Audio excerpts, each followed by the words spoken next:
నమస్తే అండి. నమస్తే అండి. వీరలక్ష్మి లోకల్ పిల్ల అంటారండి. నేనేనండి అది. ఈ మధ్య కాలంలో ఎక్కువగా హత్యలు జరుగుతూ ఉన్నాయి కదా, అమ్మాయిలు అబ్బాయిని చంపేయడం, అబ్బాయిలు అమ్మాయిని చంపేయడం అట్లా జరుగుతున్నాయి కదా. సో ఎందువల్ల అంటే ఏం చెప్తారు అండి? ఎందువల్ల ఏం చెప్తామంటే ఇప్పుడు అబ్బాయిలోనే ఉంది, అమ్మాయిలో ఉంది తప్పు. ఎవరి నుంచినా మమ్మల్ని అన్నారు మమ్మల్ని అన్నా అంటారు, కానీ ఏం చేయలేని కూడా నన్నే అన్నారని చెప్పి వాళ్ళు మాట్లాడుతున్నారు. నిజమంటే ఒకళ్ళు చేసిన తప్పుకి అందరినీ అంటారు, అది కూడా కరెక్టే. మరి ఎక్కువగా అమ్మాయిలే చంపేస్తూ ఉన్నారు కదా అబ్బాయిని టార్గెట్ చేసి. మరి అంటే ఆయనకి ఎన్ని కోట్లు ఉన్నా, ఎంత అందం ఉన్నా, ఏమున్నా సరే ఇంకా ఏం కావాలంటారు అమ్మాయిలకి? ఒక విషయం చెప్తానండి. ఒకప్పుడేమో వాళ్ళు బాయ్స్ చంపేసేవారు, ఇప్పుడు ఏంటంటే కోళ్ళు చంపుతున్నారు. అబ్బాయిల నుంచి అమ్మాయిలు నేర్చుకున్నారు చాలా మందికి, కానీ అమ్మాయిలు అమ్మలా ఆలోచించాలంటారు, కానీ వాళ్ళు కన్వీనియంట్గా ఆలోచించి డబ్బుల కోసం ఎంతగానో తెగిస్తున్నారు. అది ఏంటంటే రెండోటి తల్లిని పెంపకం అలా ఉందన్నమాట. ఆ తల్లిని పెంపకం బాగున్నా కానీ చెత్త ఫ్రెండ్షిప్ కూడా పాడు చేస్తుంది. రెండు ఉన్నాయి. ఇప్పుడు పిల్లలు ఏదైనా చేస్తారంటే వాళ్ళు ఏం చేస్తారని చెప్పి తల్లిదండ్రులు కరెక్ట్గా చూసుకుంటే వాళ్ళ దారి తప్పరు, అలా చంపరు. ఇప్పుడు తల్లిదండ్రులు ఎంకరేజ్ చేస్తుంటే పిల్లలు ఇంకేం చేస్తారు?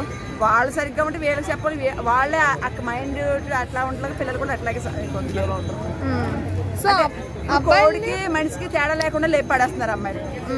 సో అబ్బాయిలు ఎక్కువగా తప్పు ఉందంటారు, అమ్మాయిలు ఎక్కువ తప్పు ఉందంటారు ఈ హత్యల వల్ల?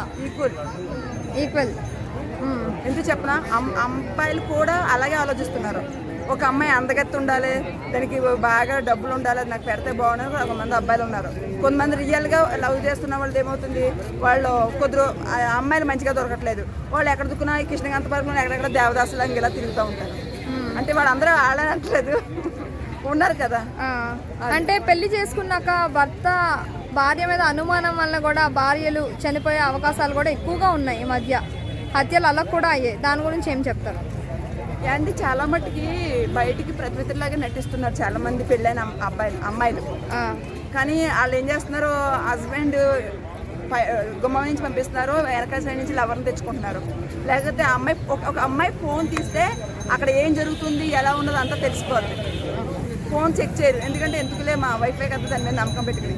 కానీ అలాంటి ఒక పనికిమాలు చేసిన పనికి మంచిగా ఉన్న అమ్మాయిలను కూడా ఇది వాళ్ళు ఎలా చేస్తున్నారు, వీళ్ళు ఎలా చేస్తున్నారు, ఇలా చేస్తారని చెప్పి వీళ్ళ మీద అనుమానం పడి కర్మకారి ఎవరితో మాట్లాడినా, ఒకవేళ ఇంట్లో ఫ్యామిలీ నెంబర్తో అమ్మ నాన్నతో మాట్లాడినా ఎవరైనా కూడా. ఇప్పుడు మధ్యన ఒకటి వచ్చింది, అమ్మ ఫోన్ చేసిననుకో అమ్మ అంటే మానేసి ఆయ్ బేబీ అంటే రాయ్ డార్లింగ్ అంటే ఇప్పుడు కూడా పిలుచుకుంటారు.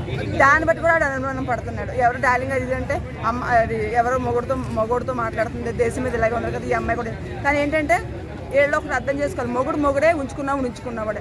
ఒక విషయం చెప్తున్నా, ఉంచుకున్నవాడు పక్కింటి కూడా తీసుకెళ్ళాడు. మొగుడైతే ఎక్కడికైనా తీసుకెళ్తాడు, లాస్ట్కి దేవుడి దగ్గర తీసుకెళ్ళి నా పెళ్ళమని చెప్పడం. ఉంచుకున్నదని చచ్చిపోయి ఇద్దరు కలిసి వెళ్ళి పైకి వెళ్ళాక అది ఏమవుతుంది, ఉంచుకున్నది నా పెళ్ళమని చెప్పడం, ఉంచుకున్నదని చెప్తాడు. అందుకని పెళ్ళానికి ఉంచుకున్నదానికి చాలా తేడా ఉంది, అది అబ్బాయినా కానీ అమ్మాయినా కానీ. ఎందుకంటే మనకి అత్యేస కామేక్ష మోక్షేష అన్న వాటికి కట్టుబడి కాపురం చేసుకుంటే కొన్ని జీవితాలు బాగుపడతాయి. అలా కాదు, నాకు మనీ కావాలి, సుఖం కావాలంటే మాత్రం సంకనకపోద్ది. అట్లా కాదు, మొగుడు పిల్లలు మాత్రమే, ఎవ్వరూ కాదు, తల్లిదండ్రులు మాత్రమే. పెళ్లికి ముందు తల్లిదండ్రులు మాట వినాలి, పెళ్ళయ్యాక భర్త మాత్రమే వినాలి. ఆడు ఈడు అందగాడు గోంగూర అంటే మాత్రం సంకనకపోద్ది. ఈ రోజుల్లో మనీ పర్సుకున్న ఇవ్వ మొగుడుకుంటలేదు. మనీ పర్సు కాదు ప్రేమించవలసింది, వాడు 3 పూట్ల తిండి పెట్టి మంచిగా చూసుకుంటున్నాడు లేదా, ఇంట్లోంచి బయటికి వెళ్ళలేదని బాధ కాదు, ఇంట్లోంచి వెళ్ళకపోయినా సరే నా భర్త నన్ను మంచిగా చూసుకుంటున్నాడు కదా అనేది ఒకటి ఉండాలి. అది లేదు చాలా మందికి. నేను సినిమాకి వెళ్ళాను కదా, షికార్కి వెళ్ళాను కదా, జూకి వెళ్ళాను కదా, పార్క్ వెళ్ళాను, అది కాదు. నిన్ను మనసులో పెట్టుకుని నిండుగా చూసుకున్నాడు అది ఆలోచించుకోవాలి. ఫ్రీడమ్ ఎంతవరకు ఉండాలో అంతవరకే ఉండాలి. మీ కొంతమంది హాస్టల్ పిల్లలకు ఉంది, ఫ్రీడమ్ ఇస్తారని చెప్పి ఏం చేస్తున్నారు, వాళ్ళు చదువుకుంటలేదు. వాళ్ళు ఐఏఎస్లో ఎంపీ ఇంకా చాలాసార్లు చదివి చాలా మంది ప్రైజులు అవుతున్నారు. అలా కాకుండా కొంతమంది చేస్తారు, ఎవడైతే డబ్బు ఉన్నవాడిని చూసుకుని వాడు పెళ్ళని నాటకం ఆడి ఎంగేజ్మెంట్ అంతా అయిపోయాక పైన దోశ చంపేస్తున్నారు. అందుకని అబ్బాయిలన్నా అమ్మాయిలన్నా మీ 100 ఏళ్ళ జీవితానికి మంచిగా ఉంటుందో చూసి తనతో ఫ్రెండ్షిప్ చేసి తను ఎన్నడూ తెలుసుకుని పెళ్లి చేసుకోండి.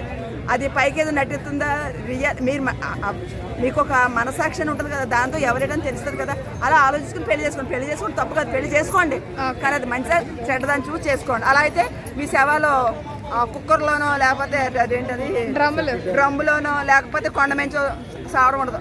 అందం కన్నా ముందు గుణం కావాలి. అది నల్లగా ఉన్నా పర్లేదు, మంచిదై చూడాలి. ఇంకో విషయం, అది అందంగా ఉందనుకో పక్కోని ఫ్రెండ్ కూడా ట్రై చేస్తాడు. అది చెత్తగా ఉందనుకో నీ ఫ్రెండ్ కాదు మీ ఎవరు ట్రై చేయరు, దాని ముఖం కూడా ఎవరు చూడదు, అప్పుడు నీతో కాపురం చేస్తుంది. Okay, thank you.